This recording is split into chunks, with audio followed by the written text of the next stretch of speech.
Hadis 342 An Jarir, diriwayatkan dari Jarir radhiyallahu ta'ala anhu qala, ia berkata, kunna ma'an nabi sallallahu alaihi wasallam fa nazara ila al-qamari lailatan. Kami dahulu pernah bersama Nabi sallallahu alaihi wasallam di satu malam. Pada malam tersebut Nabi memandang ke arah rembulan yang sedang bersinar terang. Faqal, kemudian beliau bersabda, innakum satarawna rabbakum kama tarawna hadzal qamar. Sesungguhnya kalian akan melihat Tuhan kalian, pencipta kalian, sebagaimana kalian melihat bulan yang bersinar ini. La tudamuna fi ru'yatihi, dan kalian tidak mengalami kesulitan ketika melihatnya. Tidak ada desak-desakan dan tidak tertutupi oleh kegelapan. Fa in istata'tum an la tuglabu ala salatin qabla tulu'i syams wa qabla ghurubiha faf'alu. Jika kalian mampu, berusahalah kalian jangan sampai kalian meninggalkan sholat sebelum terbitnya matahari dan sholat sebelum tenggelamnya matahari. Maksudnya sholat subuh dan sholat asar. Faf'alu, maka kerjakanlah dengan sempurna dua sholat tersebut khususnya.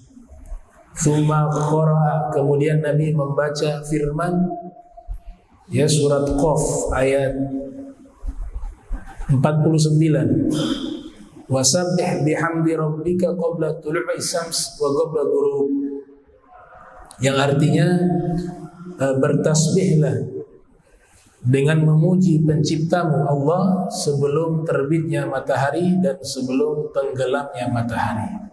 Nah, ini teks hadis yang dimana memiliki banyak sekali fawaid. Banyak sekali fawaid. Yang pertama di sini kita berkeyakinan bahwa nanti suatu saat insya Allah di dalam surga kita diberikan satu nikmat besar oleh Allah Subhanahu wa taala. Kita bisa melihat Allah. Itu nikmat yang sangat besar. Al-Kutub Al-Habib Abdullah bin Alwi bin Muhammad Al-Haddad di dalam satu kitabnya berjudul Sabilul Iddikar, di situ beliau terangkan bahwa penghuni surga diberikan jadwal khusus. Setiap hari Jumat mereka datang berkumpul di satu tempat, kemudian mereka seluruhnya menuju ke istananya Nabi Muhammad sallallahu alaihi wasallam. Tentu istananya Nabi paling besar di surga. Tentu istananya Nabi Muhammad paling mewah. Kita berkumpul di sana bersama Habibi wa qurratu aini Muhammad sallallahu alaihi wa alihi wa barak wasallam. Kemudian bersama Rasulullah kita sama-sama berjalan menuju ke satu tempat yang sudah disediakan oleh Allah untuk antri masuk ke tempat tersebut, berjumpa dengan Allah Jalla wa Ala. Subhanallah. Para ulama mengatakan nikmat terbesar di surga dua. Nikmat terbesar di surga dua. Yang pertama, berjumpa dengan Allah. faman kana yarju liqa'a rabbih falyamal 'amalan sholihan wa la yusyrik bi ibadati rabbih ahada. Berjumpa dengan Allah, menatap langsung. Itu kenikmatan dikatakan paling tertinggi di surga. Ni'matun aladzu min jami'in ni'ami fil jannah. Ia adalah satu nikmat yang paling lezat dari seluruh nikmat yang ada di dalam surga, yaitu berjumpa dan melihat Allah Subhanahu wa taala di dalam surga. Nikmat terbesar yang kedua, mujalasa ma'a habibi Muhammad sallallahu alaihi wasallam. Kita bisa berkumpul dengan Nabi Muhammad sallallahu alaihi wasallam di dalam surga. Ini nikmat yang paling besar di dalam surga. Jadi setiap hari Jumat kita akan diberikan kenikmatan berjumpa dengan Allah di dalam surga. Bahkan dikatakan ada namanya pasar khusus yang menjual anggota tubuh. Jadi sebelum berjumpa dengan Allah, kita bisa membeli anggota tubuh yang paling indah, kemudian nanti kita berjumpa dengan Allah Subhanahu wa taala. Itu disebutkan dalam kitab Sabilul Ibtikar yang ditulis oleh Imam Al-Kutub Al-Habib Abdullah bin Alwi bin Muhammad Al-Haddad yang menyusun Ratib Al-Haddad. Nah, sekarang masalah melihat Allah. Di sini saya akan ringkas menjadi 3 poin. An-nuqtah al-ula, ru'yatullah fid dunya wal akhirah. Poin pertama, apakah Allah itu bisa dilihat di dunia ataukah hanya di akhirat saja?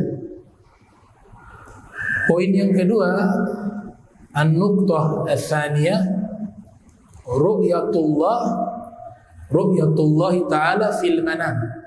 Apakah kita ketika hidup di dunia bisa bermimpi Allah di dalam tidur kita, melihat wujudnya Allah di dalam tidur kita? Poin ketiga yang nanti kita bahas, an-nuqtah ats-tsalitsah, ru'yatu sayyidina Muhammad sallallahu alaihi wasallam Allah Ta'ala Jalla wa Ala, yaitu Nabi Muhammad apakah pernah melihat Allah ketika masih hidup di dunia. Nah, 3 poin ini yang nanti kita bahas satu persatu di pertemuan kali ini. Yang pertama, apakah mungkin kita melihat Allah di dunia ataupun di akhirat? Ada salah satu tokoh ulama bernama Al-Imam Ibnu Mulaqqin yang lahir tahun 723 Hijriah.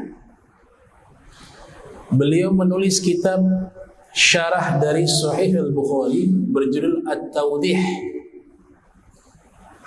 Juga diikuti oleh ulama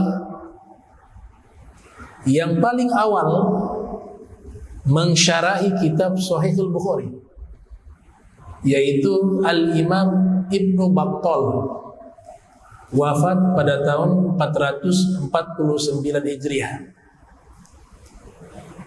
Nah, di dalam kitab mereka, kitab ini kitab paling dahulu daripada Fathul Bari karya Ibnu Rajab Al-Hambali ketika mensyarahi Sahih Al-Bukhari. Kitabnya Ibnu Battal lebih dahulu daripada kitabnya Al-Imam Qastalani berjudul Irsyadus Sari ala Syarhi Sahih Al-Bukhari. Kitab Ibnu Battal lebih duluan daripada kitabnya Al-Aini Umdatul Qari fi Syarhi Sahih Al-Bukhari. Lebih dahulu dari kitabnya Ibnu Hajar Al-Asqalani yang berjudul Fathul Bari juga. 10 jilid kitab tersebut. Nah, Ibnu Battal menyebutkan pendapat pertama para ulama dari golongan ahli sunnah wal jamaah itu meyakini bahwa kita bisa melihat Allah namun hanya di akhirat. Itu pun orang-orang mukmin, orang-orang yang beriman yang berada di dalam surga. Orang kafir gak bisa lihat Allah. Di akhirat tidak bisa. Kalla innahum an rabbihim yawma idzin lamahjubun. Tidaklah demikian, sesungguhnya mereka orang-orang kafir di hari tersebut dihalangi oleh Allah. Mereka tidak bisa melihat Allah. Namun orang mukmin diyakini oleh ulama-ulama ahli sunnati wal jamaah bahwa orang mukmin bisa melihat Allah Subhanahu wa taala. Namun hanya di akhirat saja. Di dunia tidak bisa dilihat. Pendapat lainnya menyatakan bisa dilihat Allah di akhirat, namun tidak bisa melihat wujud aslinya. Ini pendapat kedua. Karena tidak akan sanggup makhluk melihat Khaliq yang begitu maha besar, maha segala-galanya. Ini pendapat kedua. Pendapat ketiga, nafyuha, menafikan. Baik di dunia maupun di akhirat, kita tidak akan bisa melihat Allah Subhanahu wa ta'ala. Pendapat ketiga.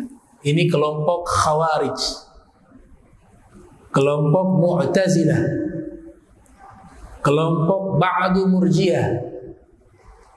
Nah, kalau kita ahli sunnah berkeyakinan bisa melihat Allah di akhirat. Ini yang harus kita pegang, kita yakini. Dalilnya kelompok Ta'ifatun yang menafikan bisa melihat Allah atau tidak bisa melihat Allah, kelompok yang menafikan tidak bisa melihat Allah baik di dunia maupun di akhirat, mereka mengambil dalil di dalam Al-Quran di surat Al-An'am, la tudrikuhul absar wa huwa yudrikul absar wa huwa latiful khabir. Allah tidak bisa dijangkau dengan penglihatan. Firman di surat Al-An'am. Tapi Allah yang mampu menjangkau seluruh penglihatan. Yang digarisbawahi adalah kalimat la tudrikuhul absar. Itu yang dijadikan dalil. Pandangan mata tidak bisa menjangkau Allah Subhanahu wa ta'ala, tidak bisa melihat Allah Subhanahu wa ta'ala. Itu dalil pertama. Dalil kedua dari kelompok yang menafikan bisa melihat Allah, Nabi Musa pernah meminta untuk melihat Allah, tapi Allah katakan kau tidak akan bisa melihatku. Walamma jaa Musa limiqatina wa kallamahu rabbuhu qala rabbi arini anzur ilaika qala lam tarani walakin unzur ilal jabal ya fa in istaqarra makanahu fasawfa tarani falamma tajalla rabbuhu ja'alahu dakka wa kharra Musa sa'iqan qala falamma afaqa qala subhanak tubtu ilaika wa ana awwal al-mu'minin. Ini Allah ceritakan kisah Nabi Musa ketika Nabi Musa datang pada waktu yang sudah dijanjikan.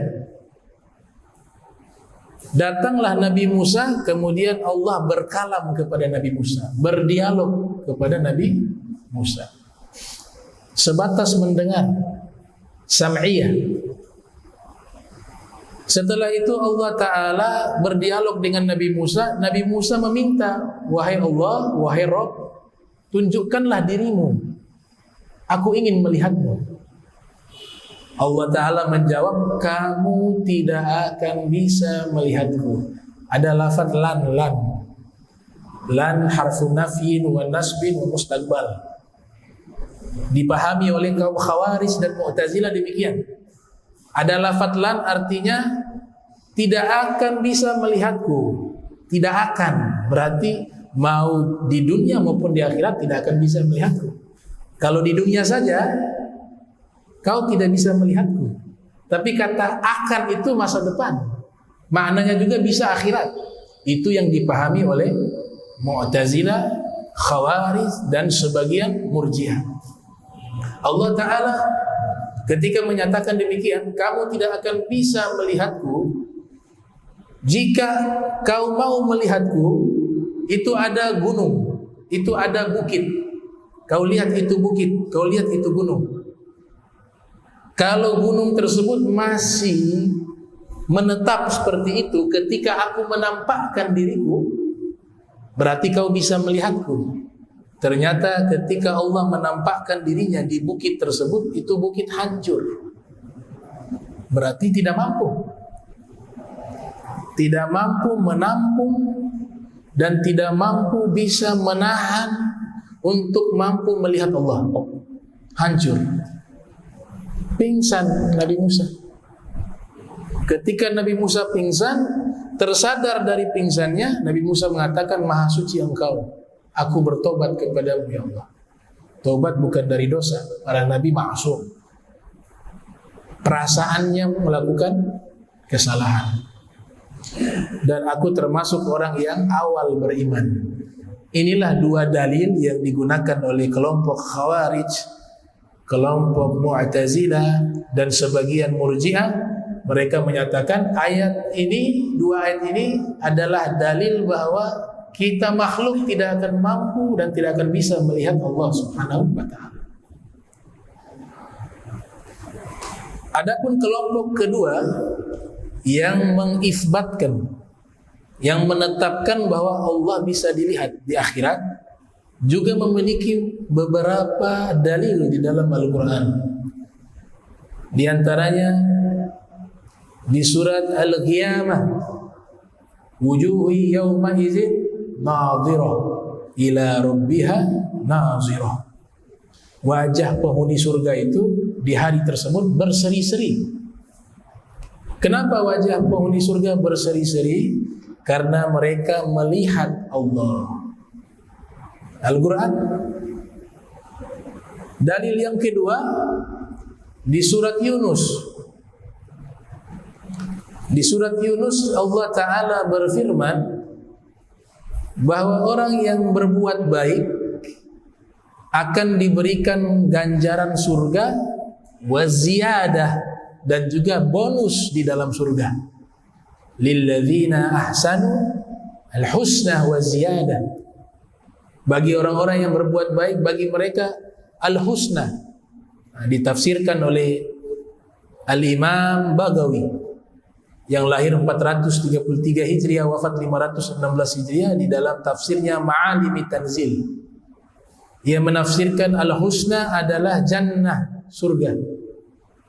Kemudian ziyadah adalah an-nazru ila wajhil karim, memandang Allah Subhanahu wa ta'ala. Ditafsirkan oleh Imam Baghawi. Bahkan Ibnu Katsir yang lahir tahun 700 Hijriah, wafat 774 Hijriah, di dalam tafsir Al-Quranil Azim, beliau meriwayatkan hadis Nabi yang menjelaskan makna ayat tersebut, yaitu az-ziyadah hiya an-nazru ila wajhillahil karim. Bahwa yang dimaksudkan az-ziyadah, tambahan kenikmatan di dalam surga, yaitu memandang Allah Subhanahu wa ta'ala. Bahkan beliau tambahkan a'lahu an-nazru ilallahi ta'ala, kenikmatan yang paling tinggi, kebaikan yang paling tinggi adalah menatap Allah Subhanahu wa ta'ala. Punya dalil juga kelompok yang pertama dan kelompok yang kedua. Di surat Qaf juga terdapat makna yang hampir sama. Lahum ma yasha'una fiha wa ladaina mazid. Bagi mereka penghuni surga, apapun yang mereka inginkan di dalam surga akan diberikan oleh Allah. Waladaina mazid, dan di sisi kami akan tambahkan nikmat tersebut. ditafsirkan oleh mufassirun, ditambahkan nikmat adalah melihat Allah Subhanahu wa taala, ru'yatullah, melihat Allah. Nah, ini dalil daripada dua kelompok, yang satu menafikan melihat Allah, kelompok yang satu mengisbatkan melihat Allah Subhanahu wa taala. Namun Ibnu Hajar Al-Asqalani yang lahir tahun 773 Hijriah, wafat 852 Hijriah, di dalam Fathil Barinya beliau menyatakan mayoritas ulama, bahkan sejak zaman sahabat Nabi, tabi'in, tabi'ut tabi'in, sampai ulama salaf khalaf, mayoritas meyakini bahwa bisa melihat Allah di surga nanti. Situ beliau katakan, walaqad talaqqaha al-muslimuna bil qabul min ladun as-sahabati wat tabi'in hatta hadatha man ankara ru'yata wa khalafa as-salaf. Dikatakan bahwa kelompok kaum muslimin sejak zaman sahabat, zaman tabi'in, kesemuanya meyakini bahwa Allah bisa dilihat di akhirat, hingga muncul kelompok yang mengingkari hal tersebut dan menyelisihi pendapat ulama-ulama salaf. Itu disebutkan di dalam kitab Fathul Bari. Nah, sehingga Ibnu Hajar menjelaskan dua ayat tersebut, disusul oleh ulama-ulama ahli sunnah wal jamaah minal muhaddisin wal mufassirin, dari golongan ahli hadis dan ahli tafsir, bahwa ayat yang dimaksud tadi, Nabi Musa tidak akan bisa melihat Allah dan pandangan mata kita tidak akan mampu melihat Allah. Ayat ini menceritakan bahwa ketika manusia tersebut hidup di dunia, dia tidak mungkin bisa melihat Allah. Dia tidak berbicara tentang akhirat, tapi berbicaranya ketika kita hidup di dunia. Nah, ini dalil yang paling kuat. Al-Quran sudah dijelaskan oleh para ulama, dan juga dalil Al-Qurannya ada. Mereka kuatkan lagi dengan dalil hadis. Salah satunya hadis yang kita baca ini. Ini sebagai dalil bahwa Allah bisa dilihat. Kan Nabi katakan, ya, innakum satarawna rabbakum, sesungguhnya kalian, pakai taukid, penegasan, sesungguhnya kalian akan melihat pencipta kalian. Jelas di hadis tadi, hadis sahih Bukhari. Sebagaimana kama tarawna hadzal qamar, sebagaimana kalian melihat bulan yang terang ini, kata Nabi Muhammad SAW. Jelas. Nah, di sini maknanya bukan Nabi samakan Allah dengan bulan. Ini kadang-kadang disalahpahami makna ini. Laisa kamitslihi syai'un. Tidak ada sesuatu yang serupa dengan Allah. Nabi hanya membandingkan melihatnya, bukan membandingkan zatnya, objek yang dilihat, bukan. Tapi Nabi sedang membandingkan bahwa kita di dunia bisa melihat bulan, demikian juga nanti di akhirat kita bisa melihat Allah. Bukan Nabi bandingkan Allah itu seperti bulan. Makanya hati-hati menerjemahkan makna Al-Quran. Allahu nurus samawati wal ardh. Allah cahaya langit dan bumi. Jangan kita terjemahkan Allah itu cahaya makhluk. Tapi ditafsirkan oleh Syekh Tantawi dalam kitab Al-Jawahir. Beliau tafsirkan kata Allah nurus samawati wal ard, artinya Allah munawwir as-samawati wal ard. Allah yang menciptakan cahaya bagi langit dan bumi. Bukan Allah cahaya makhluk. Bulan juga makhluk. Kemudian di hadis ini ada fawaid kedua. Fawaid pertama tadi bahwa kita akan melihat Allah. Fawaid kedua, Nabi gandengkan antara masalah akidah dengan ibadah. Masalah melihat Allah itu kan masalah keyakinan, masalah akidah. Tapi di bagian belakang hadis Nabi membahas sholat subuh dan sholat asar. Apa hubungannya? Apa korelasinya? Korelasinya adalah jika seseorang akidahnya rusak, maka ibadah itu akan hancur. Akidahnya rusak, ibadahnya hancur. Oleh sebab itu dikatakan dalam kitab Zubat, awal wajibin 'alal insan ma'rifatullah bistiqon. Awal yang wajib bagi muslim, bagi seseorang, dia harus mengenal Allah dengan baik, dengan penuh keyakinan. Kalau orang awam gak usah takut, percaya saja Allah ada, Allah maha suci, Allah maha besar, diam sampai di situ. Mau lebih rinci lagi, sifat 20-nya Allah, sifat jaiznya Allah, sifat mustahilnya Allah, yakfi, cukup. Tapi kalau orang yang mendalami ilmu kalam, dia harus mengetahui secara spesifik semua dalil-dalil tersebut untuk ia luruskan pemahaman-pemahaman yang menyimpang. Faedah yang ketiga dari hadis ini, bahwa sesungguhnya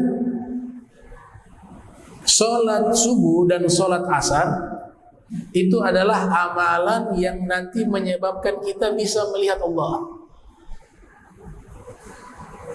Semua sholat yang 5 waktu wajib, tapi yang 2 ini istimewa.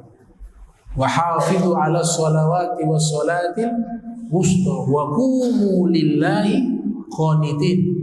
Jagalah kalian sholat-sholat tersebut dan sholat pertengahan, dan berdirilah berdoa kepada Allah. Imam Malik, Imam Syafi'i dan Imam Malik. Imam Syafi'i lahir 150, wafat 204. Imam Malik lahir 93, wafat 179. Kedua imam besar ini menyatakan sholat pertengahan adalah sholat subuh.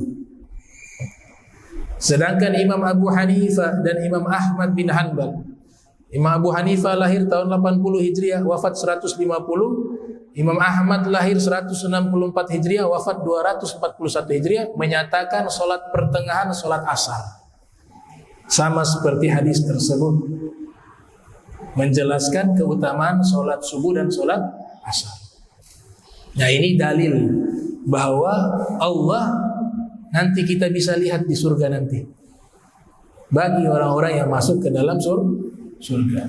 Allahumma adkhilna jannata bighairi hisab. Ya Allah, masukkanlah kami ke dalam surga tanpa perhitungan. Amin ya rabbal alamin. Kemudian dalil yang berikutnya, hadis Sahih Muslim. Imam Muslim yang lahir tahun 204 Hijriah, wafat 261 Hijriah, meriwayatkan di dalam sahihnya, Rasul bersabda, lan yara ahadun minkum rabbahu azza wa jalla hatta yamut.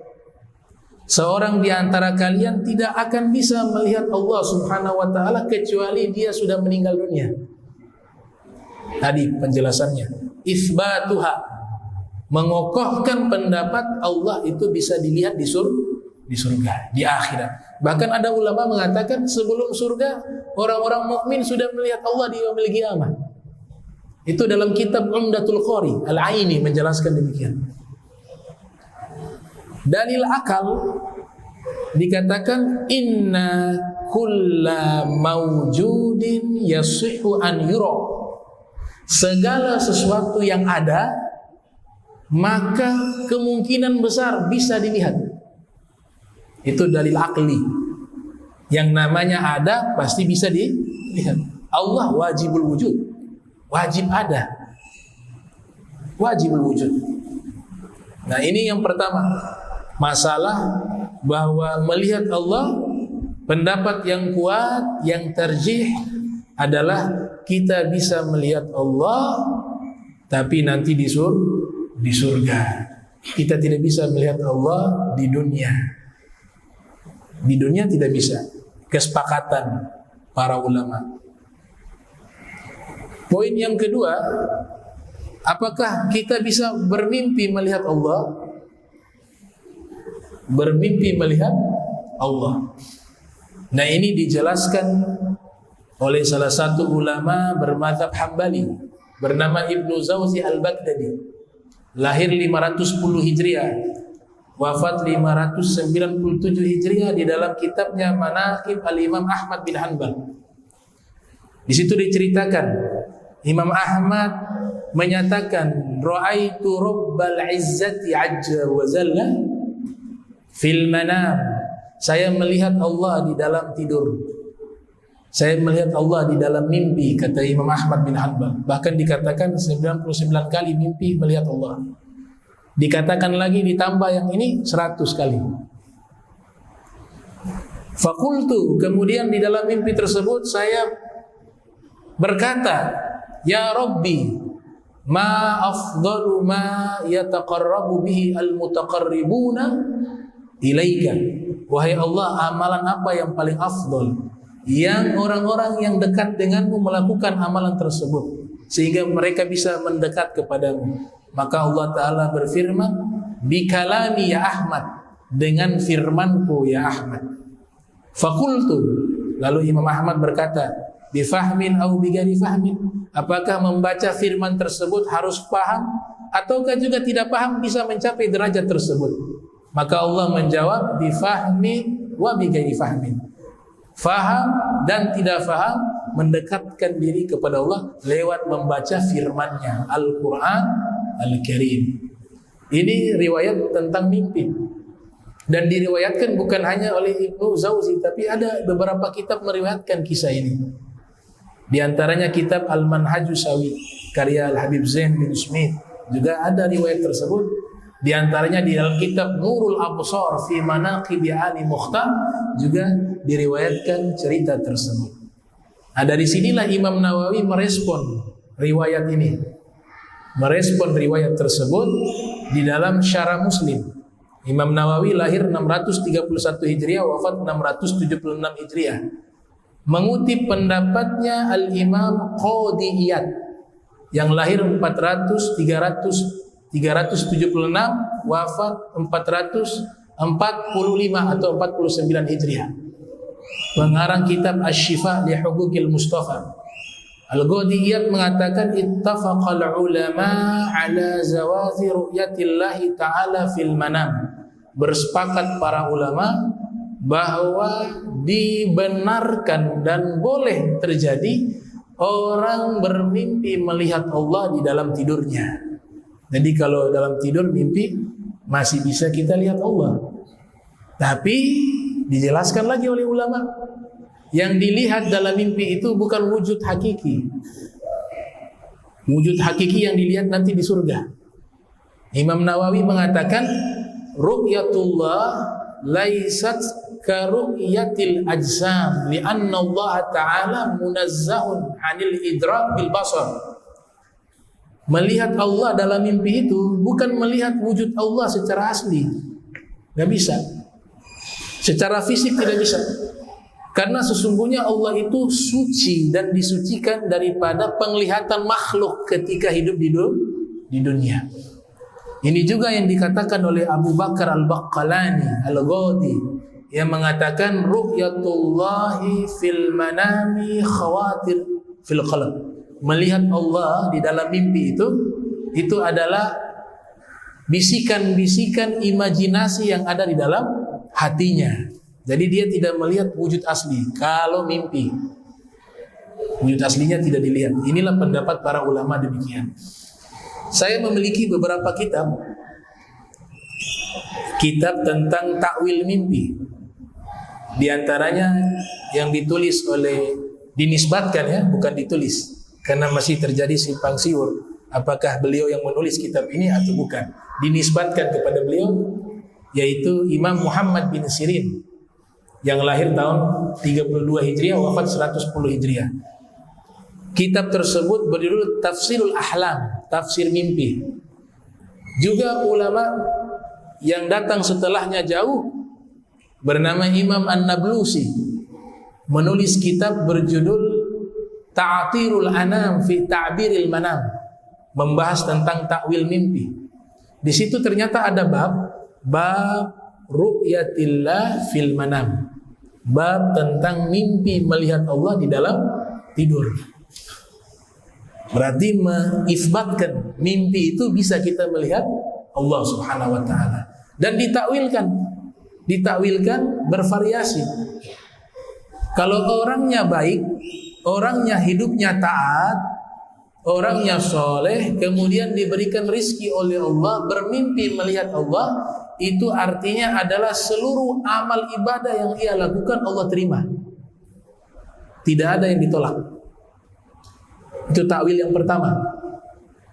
Takwil yang kedua, kalau orangnya irtikabul ma'asi wa dzunub, pelaku dosa, selalu melakukan dosa, pelanggaran demi pelanggaran, tapi diberikan rizki melihat Allah, itu artinya orang tersebut ditegur oleh Allah untuk tobat, dan Allah tetap berikan rizki kepadanya walaupun dia pendosa. Suatu saat sebelum meninggal dunia, Allah rizkikan dia menjadi orang yang bertobat kepada Allah, menjadi orang soleh, kemudian meninggal dunia.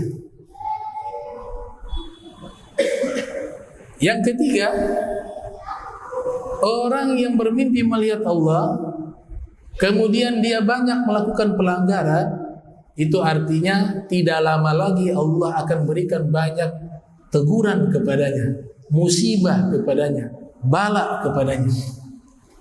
Dan yang keempat, orang yang bermimpi melihat Allah dalam keadaan penuh dosa, namun ada niatan mau bertobat setelah dia bermimpi, itu isyaratnya Allah sudah pilih dia bermimpi melihat Allah. Allah akan rubah dia menjadi orang yang diangkat menjadi wali min auliyaillah.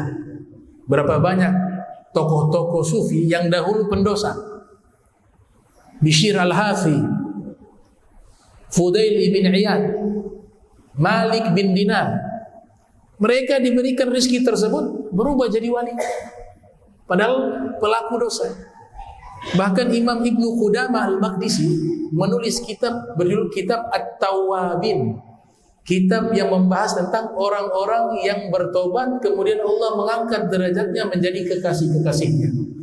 Jadi satu kitab khusus namanya Kitab At-Tawwabin, kitab orang-orang yang bertobat, ditulis oleh Al-Imam Ibnu Qudamah Al-Maqdisi Al-Hambali. Nah, ini beberapa takwilan tentang melihat Allah. Jadi kemungkinan bisa kita melihat Allah dalam mimpi, namun tidak bisa kita melihat wujud aslinya di dalam mimpi. Itu khusus Allah berikan ziyadah atau waladaina mazid di surganya Allah Subhanahu wa taala. Kemudian yang ketiga, apakah ada manusia yang pernah melihat Allah ketika hidup di dunia sebelum masuk ke dalam surga? Jawabannya ada. Sebenarnya bukan manusia lagi, makhluk. Itu malaikat sampai hari ini belum pernah lihat Allah. Malaikat belum pernah.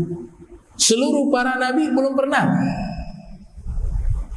Paling tingginya hanya dengar firman, namanya sam'iyah, sekedar mendengar. Itu juga bukan suara yang benar-benar dari Allah, tapi Allah ciptakan itu. Kalau Mu'tazilah berkeyakinan demikian, firman itu diciptakan, makanya dikatakan apa? Dia adalah makhluk. Kalau kita ahli sunnah mengatakan firman itu bukan makhluk, dia sifatnya Allah, dia godim, bukan hadis. Ya, artinya Allah mengsetting Nabi Musa untuk bisa mendengar firman-Nya. Tapi kalau melihat dengan mata kepala secara langsung ketika masih hidup di dunia, itu hanya satu orang saja yang Allah izinkan melihat Allah dan mampu melihat Allah di saat tersebut adalah Nabi kita Muhammad sallallahu alaihi wasallam. Di saat peristiwa apa? Mi'rajnya beliau. Ma kadzibal fuadu ma ra'a. Gak berdusta, dilihat pakai ro'a. Ro'a itu melihat dengan mata, bukan dengan basiroh, mata hati, langsung dengan mata. Ad-Dihyah menulis kitab Al-Ayatul Bayinatu fi a'dha'i Rasulillah SAW minal mu'zizat. Bukti-bukti nyata mu'zizat Nabi Muhammad dari seluruh anatomi tubuhnya Nabi Muhammad itu mu'zizat. Termasuk matanya disetting secara khusus. Matanya Nabi beda dengan matanya kita. Nabi bisa melihat ke depan, bisa juga melihat ke belakang. Melihat ke belakang sama dengan melihat ke depan. Nabi kalau melihat ke tanah tembus ke alam barzakh. Nabi kalau melihat ke langit tembus sampai ke arsy-Nya Allah. Nabi kalau melihat sanubari kita kelihatan bagaimana jiwa kita. Itu matanya Nabi Muhammad sallallahu alaihi wasallam. Maka sebab itu dikatakan dalam syair, ulama membuat syair pujian. Mereka mengatakan likullin nabiyyin khassahu bi fadilatin wa khassa bi ru'yahu nabiyya Muhammadan. Fala aina fid dunya tarahu siwa al-Mustafa idh kana bil qurbi mufrida. Semua para nabi Allah berikan keistimewaan, tapi keistimewaan bisa melihat Allah hanya Allah berikan kepada Nabi Muhammad sallallahu alaihi wasallam. Tidak ada satu mata di dunia ini yang pernah melihat Allah kecuali Al-Mustafa Nabi Muhammad sallallahu alaihi wasallam yang pernah melihat Allah, karena begitu dekat derajatnya di sisi Allah Subhanahu wa taala. Ini istimewanya Nabi kita Muhammad. Sudah pernah melihat Allah. Makanya solatnya Nabi berbeda dengan solatnya kita. Karena solatnya Nabi pernah lihat Allah. Solatnya kita hanya disuruh ihsan, an ta'budallaha ka'annaka tarahu fa illam takun tarahu fa innahu yarak. Seakan-akan kalian melihat Allah saja, seakan-akan. Kalau Nabi bukan seakan-akan, benar-benar pernah melihat Allah. Maka bagaimana mungkin sama solatnya Nabi dengan solatnya kita? Jangankan kita, solatnya para anbiya, para rasul dengan solatnya Nabi Muhammad, ma'rifatnya para nabi, para rasul dengan Nabi Muhammad berbeda. Karena Nabi Muhammad pernah melihat Allah secara langsung, sedangkan para nabi, para rasul yang lainnya mereka hanya mendengar firman semata saja, sam'iyah saja. Bahkan malaikat juga demikian. Nah, oleh sebab itu para ulama ketika membuat penelitian bagaimana sih tanggapan para sahabat, apakah kebanyakan sahabat meyakini Nabi melihat Allah atau tidak? Ternyata para sahabat juga beda pendapat. Yang mengisbatkan bahwa Nabi pernah melihat Allah ketika hidup di dunia adalah Ibnu Abbas, Abu Dzar Al-Ghifari, Ka'ab Al-Ahbar, dan tabi'in dan sahabat yang lainnya. Yang mengingkari Nabi melihat Allah adalah Sayyidah Aisyah dan juga Abdullah bin Mas'ud. Kemudian ada yang punya dua pendapat. Pendapat pertama menetapkan Nabi pernah melihat Allah. Itu pendapatnya Abu Hurairah. Tapi setelah itu pendapat kedua menafikan bahwa Nabi pernah melihat Allah. Ini dikemukakan oleh para ulama berdasarkan pendapat para sahabat. Nah, ada satu hadis palsu yang dikembangkan oleh Mujassimah, kelompok yang memfisikkan Allah layaknya makhluk. Dibuat hadis palsu, dan ini termuat dalam kitab Ta'wilul Hadis karya Al-Imam Ibnu Fura, dan diteliti oleh ulama bahwa hadis ini hadis maudhu', hadis yang palsu. Hadis maudhu' adalah hadis yang diada-adakan atas nama Nabi padahal bukan dari Nabi. Al-kadhibul mukhtalaqul masnu' 'ala an-nabi fadzalikal mawdu'. Hadis tersebut menyatakan ketika Nabi Mi'raj, Nabi melihat Allah. Sampai di sini kita sepakat. Nabi Mi'raj, Nabi melihat Allah. Kita sepakat sampai di sini. Tapi hadis tersebut menggambarkan Nabi menyatakan ra'aitu rabbi fi surati syabin amra. Saya melihat pada waktu itu Allah berbentuk pemuda yang tampan, yang tidak berkumis dan tidak berjenggot. Alaihi hullatun hamra. Allah menggunakan baju berwarna merah. Ini hadis palsu dibuat oleh kelompok Mujassimah, memfisikkan Allah layaknya makhluk, dan ini minal kabair, termasuk dosa besar, bahkan bisa merusak keimanan seorang muslim. Jelas Allah laisa kamitslihi syai'un lam yakul lahu kufuwan ahad. Itu sudah jelas. Tidak sebanding dengan apapun. Tidak serupa dengan sesuatu apapun.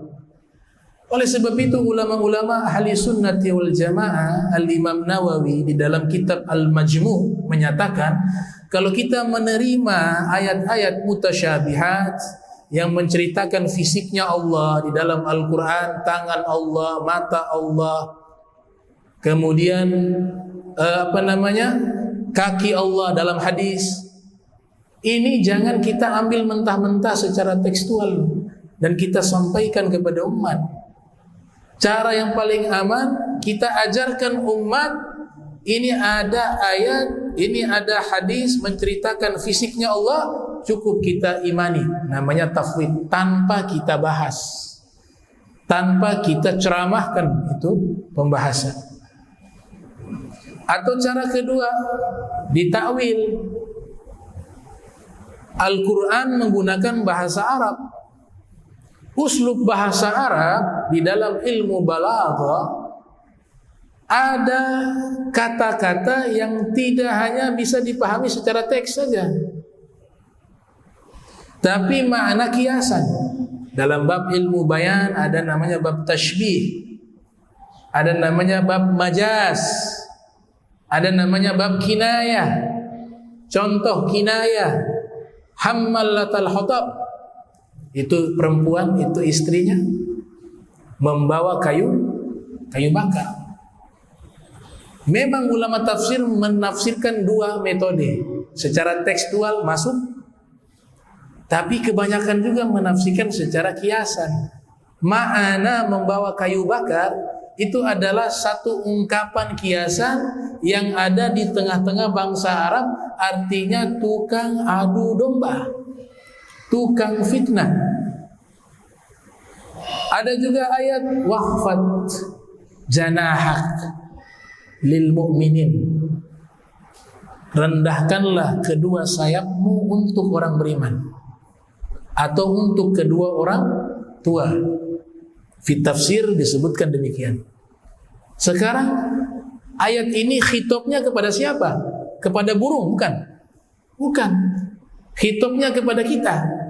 Sekarang kalau kita terjemahkan ayat tersebut hanya secara tekstual, maka artinya keliru. Rendahkanlah sayapmu kepada orang beriman. Ini khitabnya kepada Nabi Muhammad. Mana ada manusia punya sayap? Manusia tidak punya sayap. Tapi yang dimaksud namanya bab isti'arah. Rendahkanlah sayapmu seperti burung, katoiri, kepada orang-orang beriman. Ungkapan ini artinya apa? Tawadhu, rendah hati. Berarti tidak bisa diterjemahkan secara teks saja. Ada ayat-ayat yang memang tanpa diterjemahkan, ditafsirkan secara teks kita bisa pahami, dan tanpa ditakwilkan sudah benar maknanya ada. Tapi banyak juga ayat-ayat dan hadis Nabi yang di situ terdapat bab-bab kiasan, bab-bab kinayah, bab-bab isti'arah. Dan bagi orang yang memperdalam ilmu bahasa Arab sampai ke level ilmu balaghah, itu hal yang biasa, bukan hal yang aneh. Ulama dulu mengarang kitab Majazul Quran, Kinayatul Quran, majaz di dalam Al-Quran, kinayah di dalam Al-Quran, hiperbol, metafor, itu ungkapan-ungkapan yang ada di dalam Al-Quran. Karena Al-Quran menggunakan uslub bahasa Arab yang kaya akan seni bahasanya, kaya akan sastranya, kaya akan uslubnya. Maka disinilah peran ulama di dalam menyampaikan hal tersebut. Nah, ini 3 poin tentang masalah melihat Allah. Ada satu kitab, kalau kita ingin memperdalam tentang masalah ini, masalah apakah melihat Allah itu di surga mungkin terjadi ataukah di dunia, hal-hal yang berkaitan dengan melihat Allah itu, ada tokoh ulama terdahulu bernama Ibnu Nahas. Ya, Ibnu Nahas yang lahir tahun 323 Hijriah, wafat 416 Hijriah. Menulis kitab berjudul Ru'yatullah, melihat Allah. Di situ beliau bahas sangat lengkap, sangat rinci dan spesifik. Jadi sebagai tambahan informasi, kalau kita ingin memperkaya pengetahuan kita tentang masalah tersebut, bacalah kitab tersebut. Karena kitab itu sudah cukup mewakili dan cukup jelas menjelaskan masalah tersebut.